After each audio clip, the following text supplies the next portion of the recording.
Savitri by थी वो क्रांतिवीर। एक पिता कभी क्रांतिकारी नहीं हो सकता।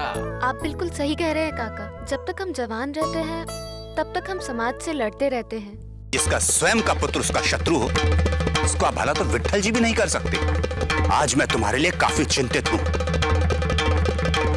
कि तुम्हें इस उम्र में भी अपनी गृहस्थी का बोझ उठाना पड़ता है। हर नई सूचना सबसे पहले हमारे पास आती है और तुम हमसे ये पूछ रहे हो कि कौन सी सूचना? सब चाहते हैं कि ज्योतिबा, भगत सिंह, सुभाष चंद्र जैसे नायक पैदा हो, लेकिन अपने घर में नहीं बल्कि पड़ोसी के घर में।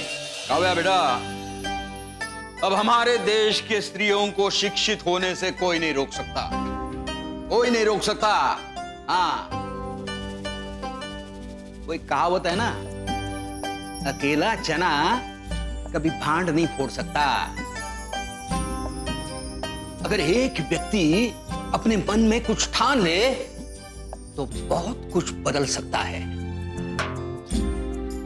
हाँ, और इसकी एक जीती जागती मिसाल है क्रांति ज्योति सावित्रीबाई फुले। उस समय ये रूढ़िवादी पुरुषवादी व्यवस्था ने स्त्रियों से सारे अधिकार छीन लिए थे। उनके हंसने बोलने पर, उठने बैठने पर, यहां तक कि उनके सोचने पर भी पाबंदी लगाई गई थी, नाकाबंदी लगाई गई थी। और इन सब जंजीरों को तोड़ा है सावित्रीबाई फुले ने। हाँ, अब देखो काव्या, आज हमारे देश की स्त्रियां पायलट बन रही है। हाँ, अंतरिक्ष की सैर कर रही हैं, चांद पर, मंगल पर जाकर झंडा फहरा रही है, देश की प्रधानमंत्री और राष्ट्रपति बन रही है, बड़ी बड़ी कंपनीज की सीईओ बन रही हैं, कभी हिमालय की चोटी पर चढ़ रही हैं, तो कभी तैर कर इंग्लिश चैनल को पार कर रही हैं। और वही स्त्रियां जिनके बारे में एक समय कहा जाता था कि स्त्रियों को बस गोल रोटी बनाना आना चाहिए, इसके अलावा उन्हें कोई भी काम करने की जरूरत नहीं है, वही स्त्रियां आज के समय में हर एक क्षेत्र में, जैसे साइंस हो, पॉलिटिक्स हो, फिल्म हो, अरे मैं क्या क्या बताऊं तुम्हें, जीवन के हर क्षेत्र में सिर्फ आगे नहीं बढ़ रही है तो पूरी दुनिया को रास्ता दिखा रही है। और बेटा काव्या, इस बात का श्रेय कम से कम हमारे देश में सिर्फ और सिर्फ एक ही स्त्री को जाता है, और वो स्त्री है क्रांति ज्योति सावित्रीबाई फुले। और सावित्रीबाई फुले के उद्देश्यों को लोगों तक पहुंचाने का श्रेय आपको जाता है काका। सागरिका, तुम? Hi. Hi Kavya, I hope you are fine.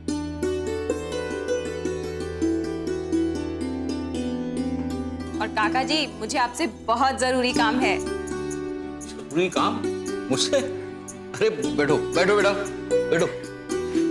देखो, कितना भी जरूरी काम हो, लेकिन इस बार मैं किसी मंत्री संतरी को मिलने वाला नहीं हूं। हाँ काका, इस बार आप मंत्री से नहीं बल्कि मंत्री आपसे मिलने आ रहे हैं।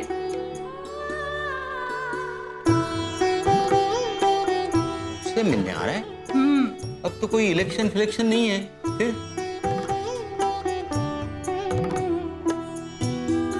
ये देखिए काका, ये क्या भला है? सावित्रीबाई फुले का प्रस्ताव पास हो गया है काका।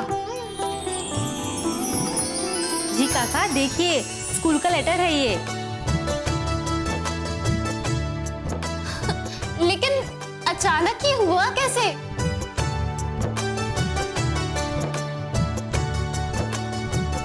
पहले तो शिक्षा मंत्री काका से मिलने तक के लिए तैयार नहीं थे, और अब ये हृदय परिवर्तन।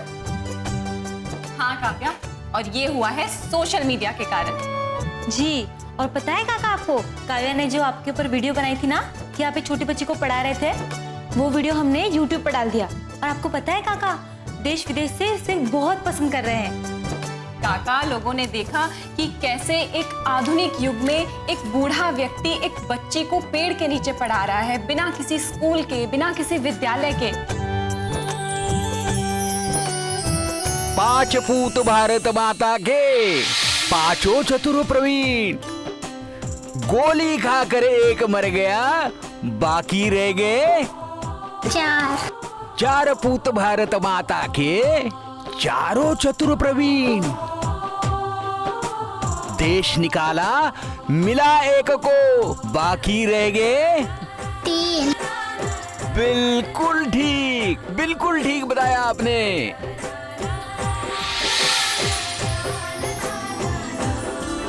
आपको पता है उस वीडियो पर बहुत लाइक्स आए, बहुत कमेंट्स किए लोगों ने और वो वीडियो वायरल हो गया। काव्या, तुम्हारे लिखे हुए आर्टिकल्स भी मैंने पब्लिश कर दिए थे। अच्छा, तो इसीलिए तुमने मेरी डायरी मांगी थी? यस, बिल्कुल। और तुम्हें पता है लोगों के कितने कमेंट्स आए उस पे, और लोगों ने बहुत तारीफें की। ये देखिए काका,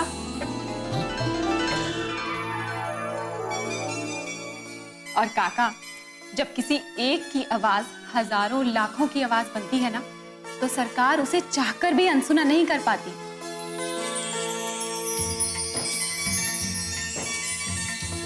इसीलिए शिक्षा मंत्री को आपके विद्यालय का प्रस्ताव पास करना ही पड़ा।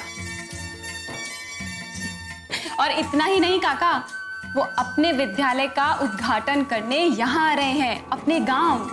काका, आप हमेशा कहते हैं ना कि जीत उसी की होती है जो अंत तक हार नहीं मानता। देखिएगा, आपके इतने सालों का स्ट्रगल अब जीत में बदलने जा रहा है।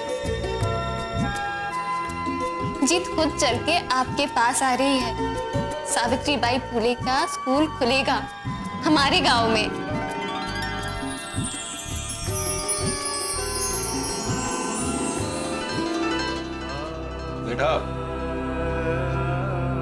बेटा, ये मेरी जीत नहीं है। ये जीत तो सावित्रीबाई फुले की है।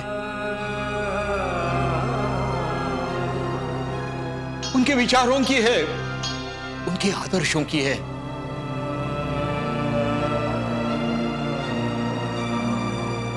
ये जीत सावित्रीबाई फुले की है।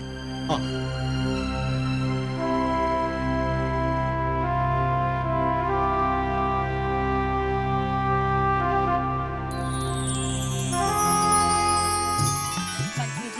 आप मुंबई से चलकर इतनी दूर यहाँ आए इस विद्यालय का उद्घाटन करने, इसके लिए आपका बहुत बहुत धन्यवाद। अरे नहीं सागरिका, धन्यवाद तो मुझे तुम्हें कहना चाहिए, क्योंकि इतने अच्छे काम की तरफ तुमने सरकार का ध्यान जो दिलाया। एक सच्चे पत्रकार का काम वही होता है। मैडम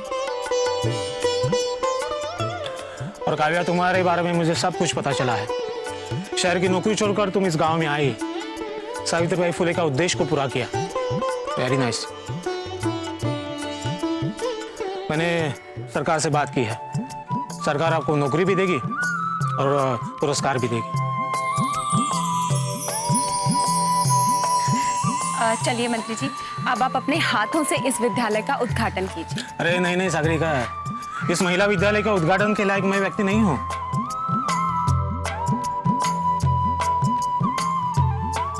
इस महिला विद्यालय का उद्घाटन वही व्यक्ति कर सकता है जिसने सावित्रीबाई फुले के जीवन को समझा हो, उनके विचारों को जिया हो।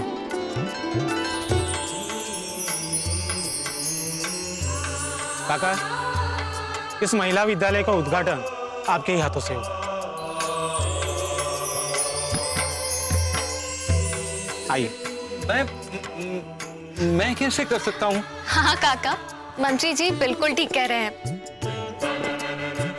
अगर आप इस विद्यालय का उद्घाटन करेंगे तो सावित्रीबाई फुले को बहुत खुशी होगी।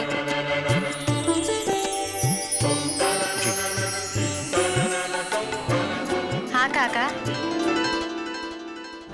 ये ठीक कह रही है। सावित्रीबाई क्या आप भी यही चाहती हैं?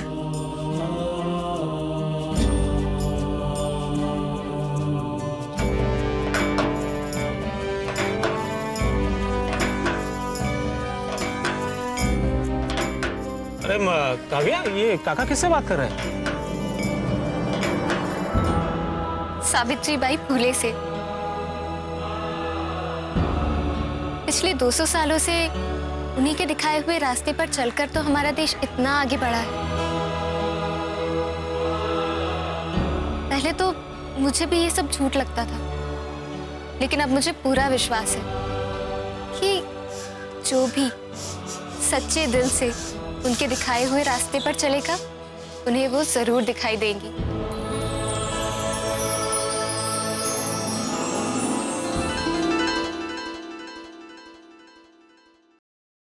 काका उद्घाटन करेंगे? आइए काका, आइए आइए काका, उद्घाटन करते हैं। आइए चलो बच्चों, चलो आइए। चलो।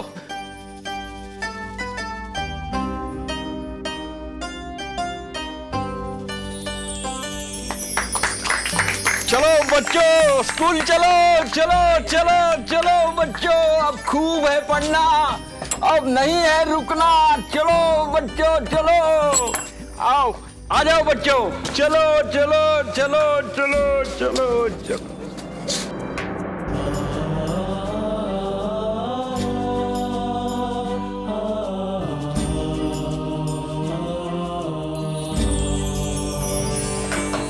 कौन है ये सावित्रीबाई फुले?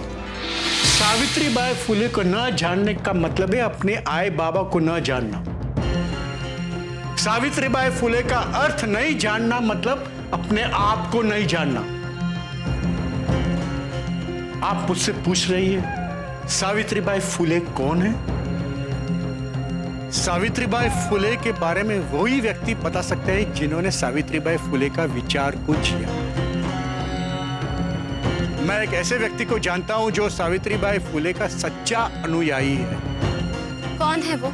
प्रोफेसर नामदेव पाटिल। आज जात पात की दीवारें गिरने वाली है, रूढ़ियों की जंजीरें आज टूटने वाली है, अज्ञान का अंधकार दूर होने वाला है। मुलगी शिकली प्रगति जाली, ये मंत्र आज पूरे देश में गूंजने वाला है।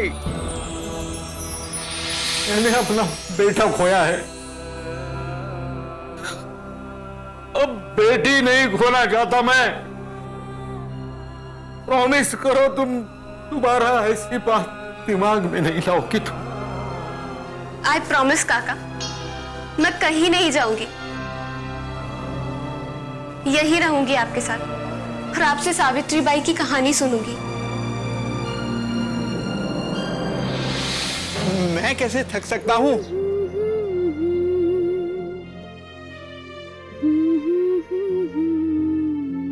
जब तक तेरे काम को अंजाम तक नहीं पहुंचाऊंगा, मैं थकूंगा नहीं। हाँ, और तू मेरे थकने की चिंता मत कर। वैसे तो दिन भर खाली ही रहता हूं, अब तक तेरा स्कूल नहीं खुल पाया ना, इसलिए सिर्फ एक ही बच्ची आती है, बस उसे पढ़ाता हूं। पर तू देखना, बहुत जल्द तेरा स्कूल खुलेगा सावित्रीबाई फुले के नाम से।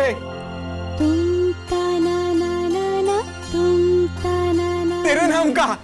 हाँ, और उसमें बहुत सारी लड़कियां पढ़ेंगी। हाँ,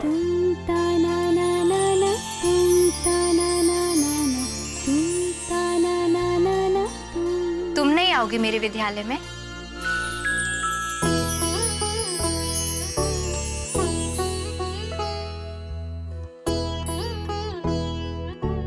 बहुत धन्यवाद मेरा विद्यालय खोलने के लिए। आप? मैं सावित्रीबाई फुले।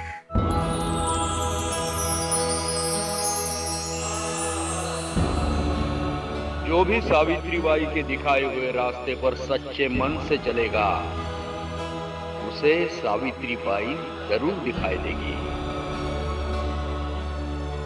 काव्या, तुमने मेरा विद्यालय खोल तो दिया, मगर एक बात हमेशा याद रखना, क्योंकि अब ये लड़ाई सिर्फ हमारी नहीं बल्कि हर लड़की की है, और इस लड़ाई को जारी रखना। मैं इस लड़ाई को हमेशा जारी रखूंगी।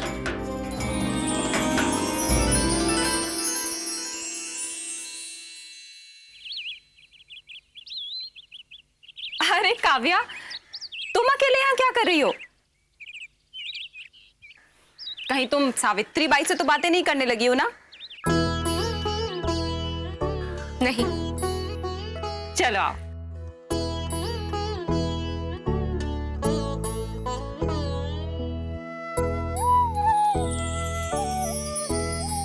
चलो चले पाठशाला, हमें है पढ़ना, अब वक्त नहीं गवाना, ज्ञान विद्या प्राप्त करे, चलो हम संकल्प करें।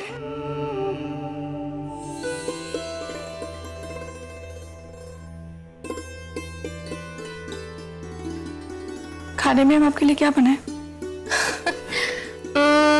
चलो, आज मैं खाना बनाती हूँ। आपको खाना बनाना आता है? हाँ, हम शहर वालों को भी खाना बनाना आता है। कहाँ से सीखा आपने खाना बनाना? जब हम हॉस्टल में थे ना, तो वहां पर सब कुछ सीखा था। बर्तन धोना, कपड़े धोना, खाना बनाना, सब।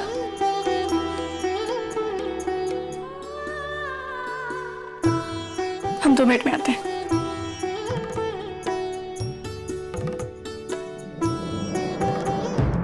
कितना कुछ सहा है सावित्रीबाई ने पिछड़ों और महिलाओं के लिए, बेइज्जती से। ये भगवान, क्या समय आ गया है।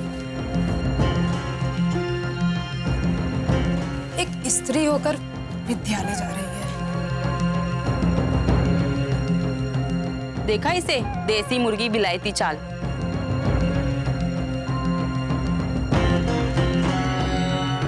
अरे इसके पति को तो शर्म आती नहीं है, जो अपनी पत्नी को पढ़ाई करने के लिए भेज रहा है। देखना, दोनों नर्क में जाएंगे।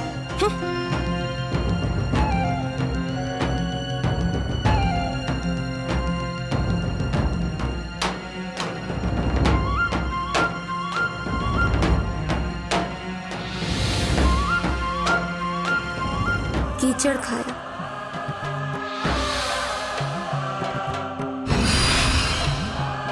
ये पेशवा जी की बात ना मानने के लिए।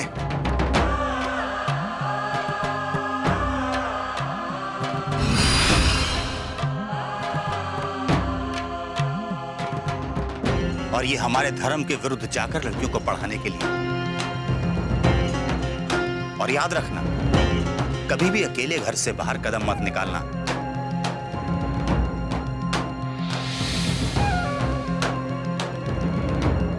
लेकिन उनके कदम कभी भी पीछे नहीं हटे। मुझे पेशवा की परवाह नहीं, वो चाहे जो भी करे। मुझे सिर्फ उन लड़कियों के बारे में सोचना है जो सदियों से गुलामी और अंधकार के अंधेरों में दबी हुई है। कितनी महान थी वो, और उतने ही महान थे महात्मा ज्योतिबा फूले। सच में अगर हर स्त्री को ऐसा पति मिले तो समाज में स्त्रियों की स्थिति कुछ और ही होती। पर समाज आज भी नहीं बदला, सब कुछ वैसा ही है। आज भी स्त्रियों को दबाया जाता है, कुचला जाता है। मैं डाइन नहीं बन। सारे गांव का नाश करके रखा है। सरपंच बाबू, मैं कुछ नहीं करी। मैं तो आप लोग के गांव की। आप लोग पहचानते मेरे को। आपको क्या लगता है मैं डाइन हूँ? और काका, आप तो मेरे को गोद में खिलाए। मैं आप लोग की दामिनी। तेरे जैसे औरत के लिए एक ही सजा है, मौत।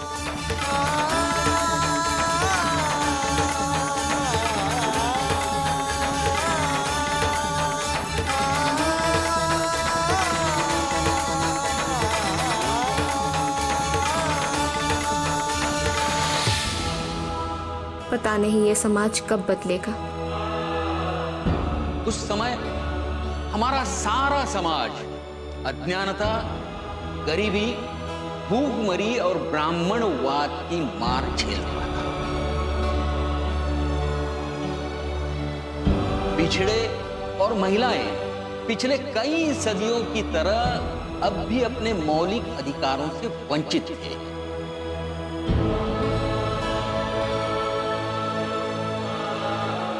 लड़कियों को जन्म लेते ही मार देना एक सामान्य सी बात थी।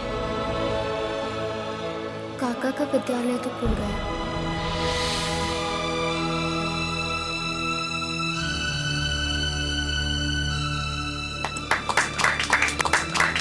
चलो बच्चों, स्कूल चलो चलो।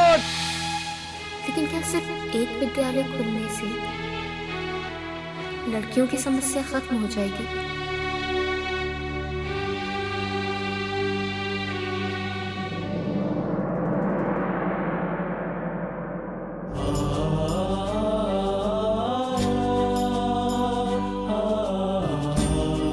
अस्सी साल बाद भी मेल डोमिनेटिंग सोसाइटी का माइंडसेट वही है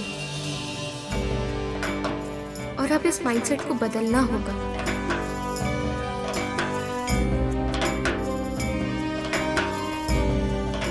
जो क्रांति की ज्योत सावित्रीबाई और ज्योतिबा ने जलाई थी,